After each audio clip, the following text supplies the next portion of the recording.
భగవద్గీత 330వ రోజు 22వ శ్లోకం. పురుషః స పరః పార్థ భక్త్యా లభసత్వనన్యాయ యస్యాంతః స్థాని భూతాని ఏన సర్వమిదం తతం.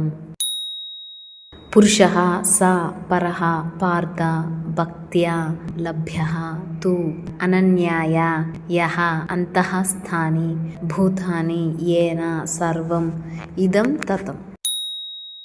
పార్థ అర్జున, భూతాని భూతములు, యస్య ఎవని యొక్క, అంతఃస్థాని లోపలనున్నవో, ఏన ఎవని చేత, సర్వం సమస్తమైన, ఇదం ఈ జగత్తు, తతం వ్యాప్తమైనదో, సహ ఆ పరః ఉత్తముడైన, పురుషః పురుషుడు, అనన్యాయ ఏకాగ్రమైన, భక్త్యాతు భక్తి చేతనే, లభ్యః పొందదగినవాడు. ఓ పార్థ, సమస్త ప్రాణులు ఆ పరమాత్మయందే అంతర్గతములై యున్నవి.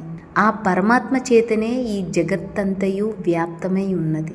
అట్టి సనాతన అవ్యక్త పరమ పురుషుడు అనన్య భక్తి ద్వారా మాత్రమే లభ్యము కాగలడు.